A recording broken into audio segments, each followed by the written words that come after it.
The Chicago Bears come up short against the Green Bay Packers in a huge Week 14 game with the NFC North division lead on the line. It was a tale of two halves for the Bears, but a team that has frequently found ways to win couldn't make the final few plays it would take. I'm Justin Onayemi, joined with my great friend Bob Weiss. We will talk about that here on the Halas Huddle. Welcome in, Bears fans. Sorry it wasn't the result we all wanted, but make sure you like, comment, subscribe. Let us know how you're feeling. Justin, I don't know how you're feeling, but I mean, we still kind of got the game we wanted. It was just the wrong result, right? You know, the first half was a struggle for both teams, really. I mean, the Packers had a couple big plays, kind of broke the Bears defense down, but for the most part, all the other plays, except the ones they scored on, were tough for Green Bay. And then the Bears couldn't get anything going in that first half. But the second half, that offense just did what they did against the Eagles. They just ran the ball, pounded the ball. Caleb Williams had some really nice completions, much higher completion percentage in the second half than the first half. And they made this a game. This was a game. Two of the top teams in the NFC looked like two of the top teams in the NFC playing by the time it got to the fourth quarter. So as far as that's concerned, pretty good. So this is going to be a weird thing to say to open up my comments on a game you lose, but certainly the Bears formula is a traveling formula that can win in the cold, on the road. In the second half, the Bears were exerting their will on one of the best defenses in the NFL. And we can get into the nitty-gritty in a little bit, but on the critical 4th and 1 play that ends the game with an interception in the end zone, I'm wondering why you don't pound the ball and exert your will as you had been doing all through the second half. And then you're in control to hold the ball till the very last play, in essence, which it did look like that drive. That was their plan with the play calling up to that point. I would have liked to see them, one, convert on third down. But when it got to 4th and 1, I thought it was time for just get that 1 yard. You call timeout. I mean, they may have even called timeout. Who knows with how things would have went. Woulda, coulda, shoulda. What are your thoughts? Yeah, I say we dig into that last play because I think that's really probably what's fresh in everyone's mind right now. This painful loss, but that's the last image that we get is, just kind of a harmless throw to nobody for an interception. I know technically it was to Komet, but I mean, the big play was the one right before it, 3rd and 3 or 3rd and 4 or whatever. And that linebacker Ngbari comes over and just makes a huge play. Obviously the play of the game to stop that, to get it 4th and inches there. But yeah, the play call, I feel like that's the play call we still haven't scored a touchdown and there's 6 seconds left, that's the call you make. Otherwise, you've been imposing your will on this team all half. Make them stop you. Just make them stop you and go for it up the middle. Monangai's been bouncing off everybody, and everyone just, you got to get that yard, and it was just too cute of a play call, I guess. Certainly, I didn't watch the all 22 or anything like that. But if you are going to call that play, then to me, you have one of 3 options. DeAndre Swift is kind of like in the flat. He was pretty well covered. Caleb keeps it and runs, or Komet as your other option. Komet starts out pretty open. So if that's the design of the play, then you should be able to just throw it out in front of him, let him catch it. Caleb didn't set his feet, wanted to throw, the play that would play in our minds and in the replays if it had been converted as like, what a throw. But you got to just deliver a good ball that's even close to catchable, and that's not what it was. So it sells the whole effort of the second half short because you dominated them in the second half. Sorry. Yeah. And I think that Caleb just made his decision too late, but I believe there was a 4th option on that play. You watch it again. DJ Moore is kind of trailing behind DeAndre Swift. So as soon as I think Caleb, immediately DeAndre Swift wasn't open. That was pretty clear. So then I think Caleb's immediate thought was, well, I can just get it with my feet. And then that kind of got closed off. And then he just went for the chuck. But had he gone another just tick, DJ Moore was trailing right behind him. And it might have even been a touchdown. It was an easy completion that was right there. But I mean, to the point, he's kind of ignoring DJ Moore all game. So why start looking for him on that play, I suppose? That's exactly what I was going to interrupt you and say is I don't know where DJ Moore was all game. And I'm not blaming him. I'm just saying at some point in the text thread, I said, where's DJ Moore? We found him because he got blown the hell up on a screen that they read like a book. It's got to be a career worst stat line for DJ Moore here. Got 3 targets, 1 catch, -4 yards. That'll do it. That will do it. Not So, great. Not I great. would have liked to see them just pound the ball with Monangai, even with Swift. I mean, clearly Yeah. Swift was in the game, but that's what had been working. I'm surprised that's not what the call was. Even so, it could have been executed better, but it really just leaves a bad taste in your mouth because otherwise, I thought they played a really good second half. I mean, very disappointed in the first half. In our pre-game episode, we said the one thing we didn't want to see was the Bears to lay an egg, and they laid an egg in the first half. Had they come out with that same type of performance, then you would have the pundits saying, hey, is this team even for real? Second half, you show you're for real. You had a great defense broken, in my opinion. Unfortunately, your defense then gives up the score. And so I think that just gives them a little more lift and spirit and things like that. Another huge play, pivotal play, was on a third down where they give the ball to Jacobs. It should have been a loss of 2. Around the 30, yes, with Montez Sweat just having him dead to rights and having reinforcement behind him. You let it go for like a 20-something yard play. They end up scoring a touchdown. Now, they would have had to make a 40-plus something yard field goal. Even if they make it, think of how different that last drive is when you only need 3 to tie, touchdown to win. That all goes out the window, gives their defense just that little bit of extra they needed. You come up short. Yeah, I mean, that was tough because I do believe that play was a third down play, right? It was like third and 3 2. or whatever. And Montez Sweat, I mean, in my head, I'm watching this game with my wife today, actually. And, just like, oh, Montez has got him. It's like that's the guy you wanted, right? You hate to put it on him, but it's the truth. He's the highest paid player on the defense. You got him 1-on-1 with a play of the game on the line. Make it 4th and 6 for him. But instead, to your point, he didn't even hold him up. He whiffed on him completely. If he at least holds him up, there's 2 more guys there. They're going to take him down to the ground. And, to just completely whiff on that play was just as pivotal as it kind of got. And then, good on Josh Jacobs for then not just like getting 4 more yards out of it. He took it all the way down to the 5-yard line or whatever. And, they did what they could. They at least made it to third down on the goal line as well. It made it, they fought. The Bears fought in this game. It just, at the end of the day, wasn't enough, Yeah. I mean, before the game, we were talking about how there was a lot of strengths on strengths. And, by that, I mean, Bears are the number 1 team in takeaways. Packers are the best at not giving it away. And right off the bat, early in the game, you get an interception.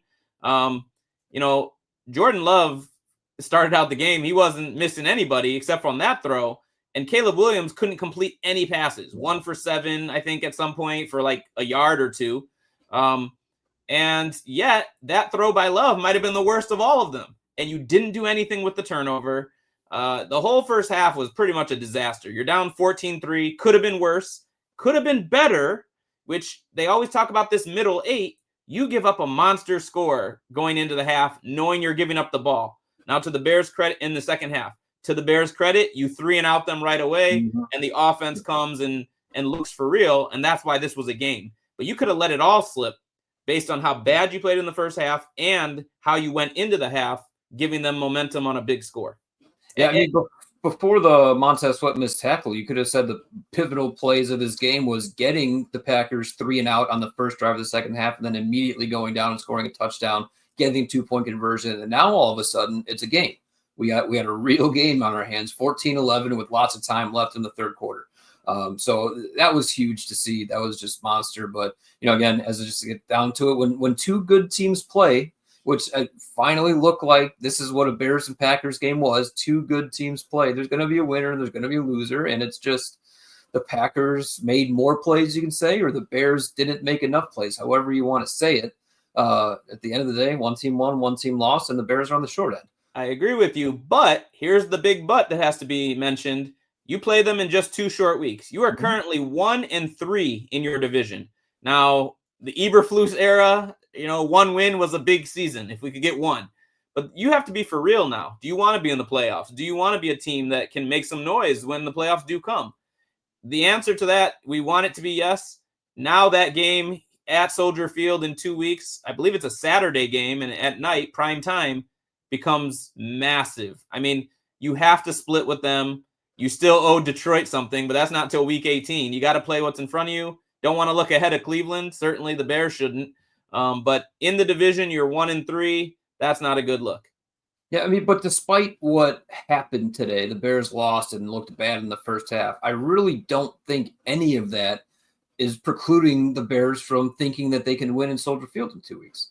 right? I mean, they competed with them. They got to a tie game with under 5 minutes in the fourth quarter. They had a chance to get, into the end zone. I say into the end zone. We all know how that drive ended, but I mean, they were thinking that they were going to finish that drive with a touchdown. It would have been really interesting to see. I know you and I were texting about it. Tom Brady was talking about the broadcast. Would they have gone for 2? That would have been a really fun discussion to have on this podcast had it gotten that far, but it didn't. But they were there. They had this game in their hands, and it unfortunately, maybe a play call that wasn't completely appropriate, and then maybe a poor decision within that inappropriate play call, and here we are talking about a loss. And that's really just what it kind of comes down to here. I don't think it's anything catastrophic. I don't think it's anything that the Bears are fraud. It's just we didn't make the plays to win this game. I'm going to throw a little nugget in, and maybe this ends up being more of a midweek type of discussion, Bobo. But now this is, I believe, the 3rd straight start for Trapillo at left tackle.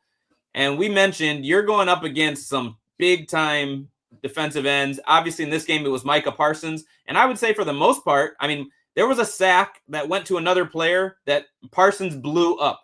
But it was actually on when he lined up inside and went against Jonah Jackson. He beat Jonah Jackson pretty bad. And unfortunately, Darnell Wright, I don't know what he was doing on that play against the guy that ends up getting the sack. Now, my point being, I didn't notice Trapillo in a bad way. Big picture, if he can be your left tackle of the future, look out, people, because that opens up things for the offseason for what the Bears can do. Like I said, I don't know. Do you want to talk about that now in a post-game game? I mean, we don't have to get too far into it, but I mean, I think right now in terms of post-game, Ozzie Trapillo looks like he belongs. It looks like he belongs in the NFL. He's like a part of this line. And then, I mean, to your point, yeah, if this is our 5 offensive linemen for the next 2 years after this, that's just a huge advantage on the entire league that we have. But use it. Even in the first half, we were saying run the damn ball. Caleb's 1 for 7. Why aren't you running more? Didn't understand. They start with a 5-yard run on first down. It looks exactly like Bears football. And then Ben Johnson calls 5 straight passes, and Caleb's 0 for 5 on those passes. And he was 0 for 5. And I think 1, maybe 2 were even catchable. Well, there was the Colson Loveland one, right? That was one of the first 5. And one to Monangai by his feet. The rest were sailed or way off. And he just didn't look settled. You saw some of those amazing throws out of the pocket he made in the second half where his feet are set. He's weight forward, driving forward, just, lasers right to his receiver's chest. And that's not what it looked like at the first half. So, I mean, hopefully this is, kind of, he sees it on tape, how different it could be in the same game. Like usually he's hot and cold throughout the game, but I don't know if he's really had a game where it's just been so bad in one half and then he's turned it on in the second half, other than some of these game-winning drives, right? Obviously, but that's not really necessarily pocket throws either. That's usually kind of getting out and about and making a play. So Trapillo wasn't noticeably bad against Micah Parsons. Now you get Myles Garrett. That's right. That's the NFL, right? That's right. But I mean, I got it on the bottom ticker here. Yeah, I think Micah Parsons had a bigger impact than that, but that's what they were able to do. There was that one, I think it was 2nd or 3rd down in the fourth quarter where it was clear Micah Parsons was one-on-one with Darnell Wright actually, and they just threw it right past him. And yeah, there was a kind of a big hold on another play that on the, I believe it was the scramble to the completion on Duvernay that Darnell Wright basically went like that, and there's no flag. So thank you there. But the play before I'm talking about, a little slip screen to Luther Burden, where just threw it basically right around Micah Parsons. I don't care if he's beating our offensive lineman. We're going to get this ball out fast, right where you used to be. And Luther Burden and Darnell Wright made some nice, some block downfield, and it was nice completion. So I know we try to keep these short. We'll probably only go a couple more minutes, but we mentioned the, vanishing act of DJ Moore. But you just mentioned Luther Burden, and there were a few plays where he stood out in a positive way. He somehow enticed that flag, even though it easily could have gone against him. I thought the Bears caught a ton of breaks in this game, so it wasn't one of those things where you could say, Bears got screwed on some calls. I'm sure if Rob was on here, he'd find something to find. But you weren't. It wasn't about that. You still had this game within reach, and you just didn't make the plays. But hopefully, Luther Burden can keep going. Part of that was you miss Rome Odunze. I hope this was just a give him a week he hasn't been the same for the past 3-4 weeks. Maybe he needed a week off. It's unfortunate that this was a huge game for first place in your division. But in 2 weeks' time, if you take care of business next week and you give them their payback at Soldier Field, you still could maybe control your own destiny down the stretch. Yeah, absolutely. And before I guess we get into game balls a little bit, I just want to let the Halas Huddlers know we will be drawing for the FGB T-shirt giveaway from our last video before our midweek episode next. So I guess if anyone who hasn't entered that giveaway for a free Halas Huddle T-shirt, go back to our previous video that we just did about the truth about Ryan Poles and go comment FGB there. We'll get you into that drawing. But as for game balls, mine's going to be short because you basically already broke it down for me. Luther Burden stepping in without Romadunze and looking like he belonged on the field. With that skirmish with the Packers where he maybe could, I thought he was actually in complete control and he was just being an instigator.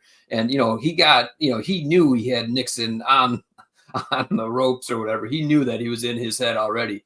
The Packers can't be acting like that either. I mean, they had their all 11, 12, 13, whatever it seemed like around Burden. It's just like, they were in their head. Unfortunately, it didn't make an impact on the first half scoreboard. But, Luther Burden, despite that, he just continues to run disgusting routes. He's just electric with the ball in his hand. And I just can't wait to see him kind of just grow and grow and grow into the monster that I think he can be.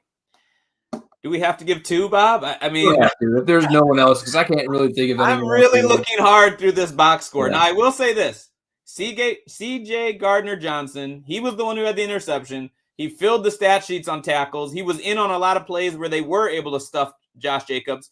But I can't get over the fact that in a huge third down, the Bears come out in what was very clear one-on-one coverage, apparently bringing the blitz, but not a single person breaks through. And he gets beat bad for a touchdown. After you imposed your will on a drive, you let them score in just 4 short plays. And he was the guy, in coverage. So it'd be very hard to give him the ball. I guess, DeAndre Swift, when you look at his stats. I'll give you another one. I think Kyle Monangai. I think that he made his presence felt. The physical nature of Kyle Monangai was on full display. The stats, 14 carries for 57 yards, might not be that spectacular, but he was on display. And I got one more anti-game ball. Well, real quick, let me just say something about Monangai. It's another midweek. I'll give a little fodder for midweek. Where you could have drafted Genty and taken a deeper dive at the stat. No. Just player A, player B, look at the stats. Yeah. I'm sure Monangai is actually holding up his own, but there's still a lot of career ahead for both those players. All right, who gets the anti-game? Jalen Johnson. He was terrible. He got beat several times. He clearly had missed assignments. That one where Brisker's going over to try to that Brady wasn't says it was his fault. Yeah, I mean, that was somebody's got to be back in that zone. And then when there were 8 guys on the line, you're showing everybody 7 come and he does nothing. If you're going to do nothing, you might as well be an extra blitzer. Right. Yeah. He didn't do anything. He just dropped back and covered nobody. So, I mean, I don't know if it's just like rust or he's been in the building the entire season. He's got to know what these play calls mental are. reps. So it's just physical reps. I don't know. That was frustrating to see Jalen Johnson just being negative, even not just a net zero as he comes back. He was a negative, and that was brutal. So well, and you were the team that are all about explosive plays, but most of the explosives were Green Bay. So, all right, Halas Huddlers, get in the comment section. Let us know how you're feeling. We'd love to hear how everyone is thinking about this game. I mean, is it just here we go again? Packers beat the Bears, and we're never going to beat them, or is it hey, that was something to build off of? We're going to get them in 2 weeks, or just where are you at? What were your pivotal plays? I mean, where was this game won or lost? Let us know. We want to hear it. All right, that's it. Let's get them. Let's get Cleveland next week and get the Packers in 2. That's right. All right, Bears fans, bear down, claws up. Ready, break.